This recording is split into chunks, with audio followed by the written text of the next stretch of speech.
Good evening, everyone, and welcome to another edition of Awake in the World. We are live almost halfway through the month of June, almost halfway through 2021. It's the 14th, 6 p.m. Pacific Standard Time. Unseating the Money God here on the Awake in the World group with myself, Garhen. Really, I wake up in the morning and, I'm not allowed to do anything else, not even use the bathroom until I come downstairs, put a kettle on, feed the two cats who are literally attempting to kill me on the way down the stairs in their hurry to beat me into the kitchen so they can whine at my feet for breakfast like they're starving to death. And then I go into the bathroom finally. And the first thing I see after that is myself in the mirror. And let me tell you, that's always good for a chuckle. A great way to start the day. I see Louise is here, and I'll see room for one or two more because Kelly isn't here right now. She's off somewhere. I can't remember where she is actually.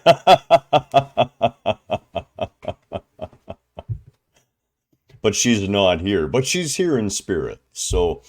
Let me start just by expressing my love for each and every one of you. You're exactly where you need to be right now. Everything is exactly the way it needs to be. And, I've been contemplating this a lot because I get a lot of, kind of future seeing and past seeing I'm never really happy with the future stuff because I've seen too much of it come true and sometimes I just don't want to know, and the future is so malleable in so many ways. The real point here is that we understand that we're reaching a point where the only way to save ourselves as a collective, and I'm not talking about me. I mean, I could give a really a rat's ass about this body anymore. I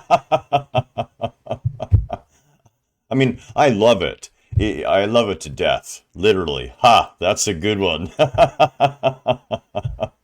I mean, it served me well. The teeth are gone, and I have fake ones of those now, and pretty soon half my spine will be fake too. But it doesn't seem to slow down. It keeps ticking, and it's been a great time. But, I've had an amazing life, a very full life. I can easily, I'm not really concerned about that. But I want the beautiful young children I see who are, I just see so much creativity coming, so much hope for a future. If the goddamn adults just wouldn't destroy it before those little ones have a chance to grow up. And you gotta have a little bit of a sense of humor about it because ultimately it is a grand play. But it's a play I take seriously while I'm here as well. Like I said, maintain a balance line between the both, right? Between that overview and the little view.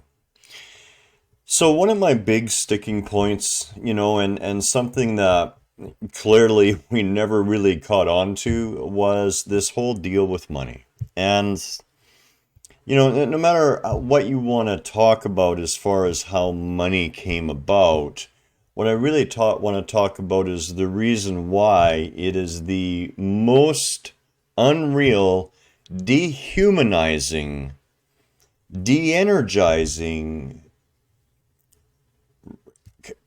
wrecking of creativity a thing that the human mind, the egoic mind, has ever decided to come up with.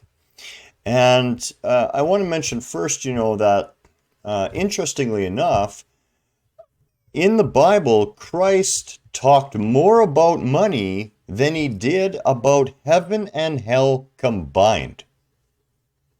I'm not kidding you. Out of the 39, 40 parables, depending on who you talk to and who you choose to believe, 11 of them mention money or talk about, money in another form, like riches, right? And interesting, if you want to add on top of that, in the book of Luke, every one verse in 7 is also mentioning money. Now, we really, so let's just take a look at maybe Luke 12:16, and that's the parable of the what do they call that? The fool, or the rich fool. And the rich fool, he had a particularly good crop year. So he's looking at his little barns, and he's realizing that he can't store all this in those little barns. So he decides that he's going to build bigger barns, monster barns, to store up all this wealth, all this grain, all this excess, and leave enough room in those silos or barns to store all his stuff as well. And when there's 10, 20 years worth of stuff in there, he's going to sit back and relax and grab a drink and enjoy his life. And, basically God has been watching him or listening in, and says to him, you fool, this very night your life will be demanded of you. What use is all of that stuff? Who owns it now? You're not there to store riches in the physical. You're there to store riches in heaven. Another type of rich. The interesting thing about this is that Christ wanted to make it abundantly clear that if you put that God of money, if you allow money to supersede the God of love, the God of compassion, the God of loving oneself, of caring for oneself, if you allow money to sit at the top, and it can be the hardest thing to admit that you are. And there's a lot of people out there to say, well, everyone is in some way, and you're right. We are all slaves to that money god on some level. We need a minimal amount, and we've done the best we can to minimize our dependency on money and to live as simple a life as we can. But we still too must bow to that god of money. So how do we reconcile this? How do we deal with this? And there's a lot of people who say to me, well, money just is. Money is another form of spiritual currency. Christians like to equate money with God's abundance, because God owns everything, including the cash.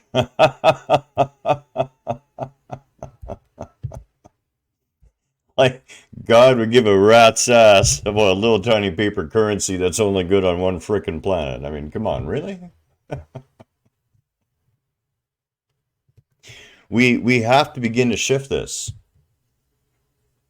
And the only way to begin to shift it is not to stand up against anybody or anything. Standing up against. A number of posts I see today, saying in some way that we should stand against, that we should unite and stand against. That's how you make war. Don't you get that? The only way you avoid war is to start standing for things you wish to see manifest here. So how do we deal with this conundrum where we have the God of money and we are all slave to it in some way?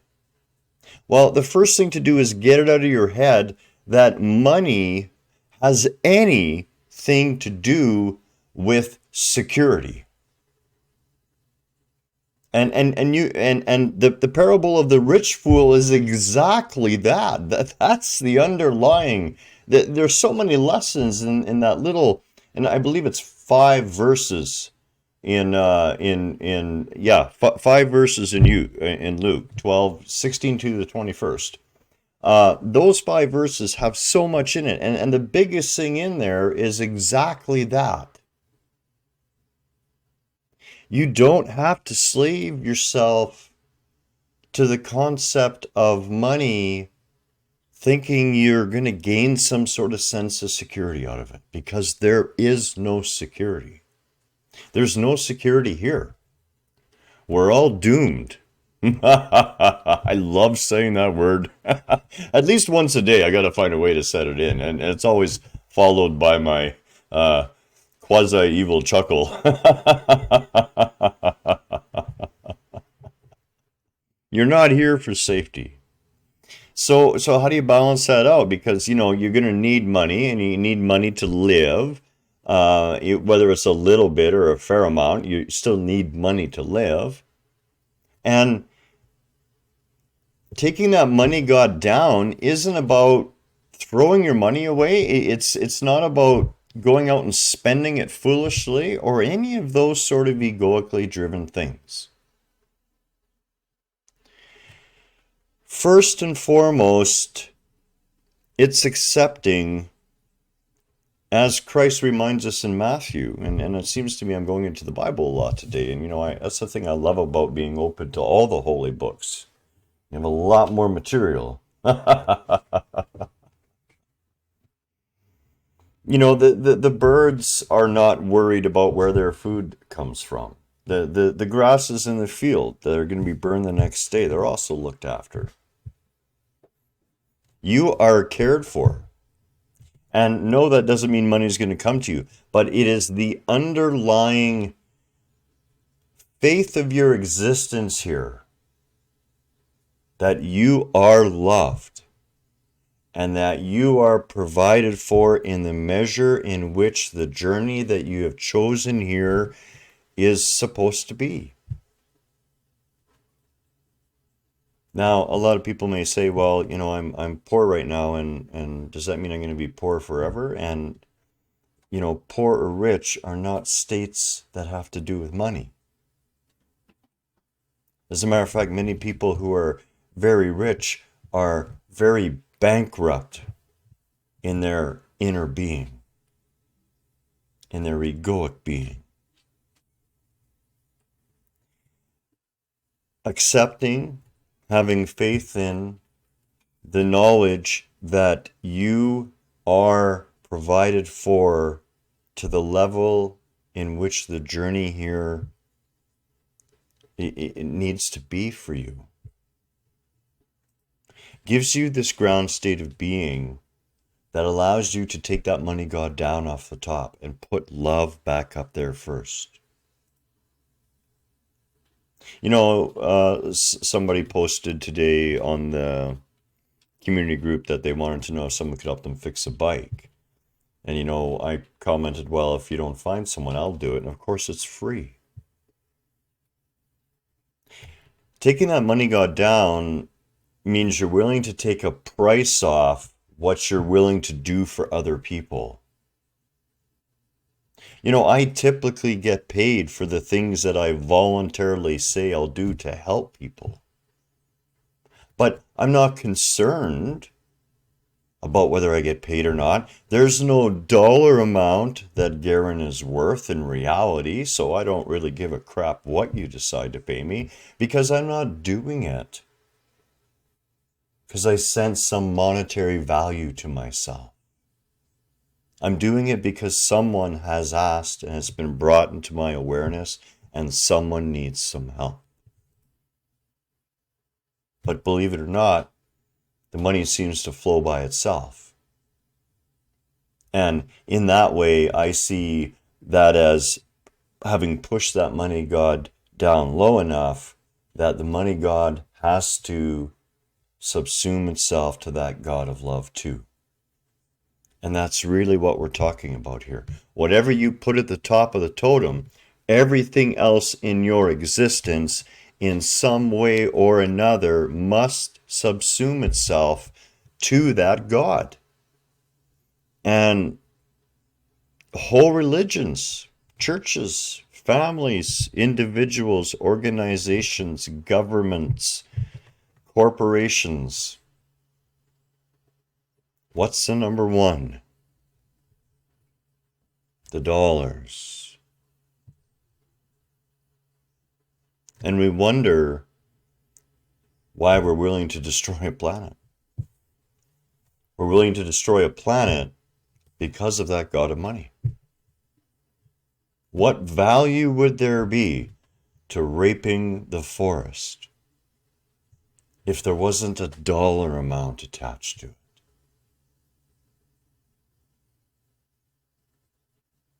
In unseating that money god from that top tier, you are not denying money to yourself in any way. As a matter of fact, you're freeing yourself from all the thought that goes into money. And Christ recognized that clinging to that money god, putting that money at the top of the list, putting the collection of objects and things and more physical stuff to surround yourself with was a natural, fearful reaction to what was coming after life. And he exhorted us time and time again to take that money god down and put that love back. To realize our journey here isn't about, I've even seen it in posts again today, somehow about success. And I mean, if you're measuring success in terms of physical and stuff and paper and gold and bank accounts, you're measuring yourself on the tiniest rind of existence. You're actually missing out the entire fruit as you scrabble for that sour rind. And as I said, it doesn't mean that you're going to have to give up utilizing money or earning money or anything else like that. It's not about that.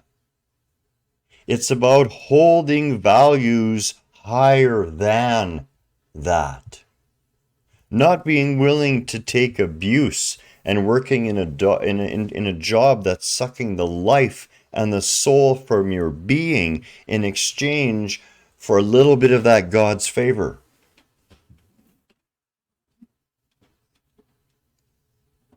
We're really talking about revaluing human life again. Because as long as that money god is at the top, we don't truly value human life more than anything. We value it almost more than anything. And the thing we value more, I have a little bit of it in my back pocket. Really? That's worth more than a human life? That's worth more than a planned existence between God and the being itself? That's worth more than the one-of-a-kind appearance that nowhere in creation before in all eternity has that being been seen, and nowhere in all creation for eternity in the physical realm will that being be seen again. And yet I'm supposed to believe, and we're all supposed to believe, that money in my pocket is somehow worth more.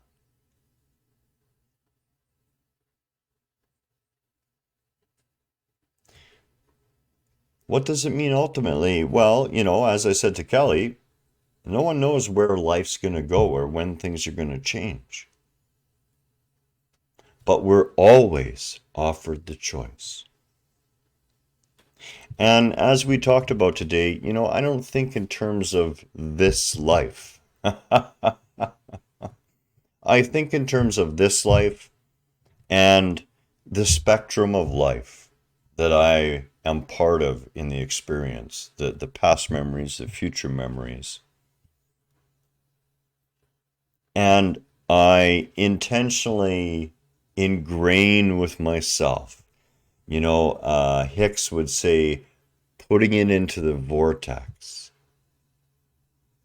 I ingrain it within the egoic consciousness of humanity, which we are all part of, that expression of egoic consciousness. That's why we all repeat the same sort of behaviors in different cloaks over and over again. And I insert that idea, a little seed, that there's another way, that we can put life back at the top of the totem pole. We can put love back at the top of the totem pole. We can put peace and wholeness back at the top. You guessed it, of the totem pole. That's it. That's all tonight. I'm not going to take a lot of your time. Much love. Namaste. Have a beautiful couple of days until we meet again. The weather today, we're supposed to have some thunderstorms. I've been gleefully waiting all day. Haven't seen them. Hopefully they're coming. And with little luck, the weather will change and we'll be back out kayaking very quickly. I miss my time out in nature. I live for that this time of year. That's my recharge place. You know, Kelly will tell you, I go out in nature, and as the days or weeks wear on, my energy levels just keep going up and up and up. And, you know, pretty soon then I get enough of that energy back that I can actually manifest that tiger in not quite this form. All my love. Take care. Good night.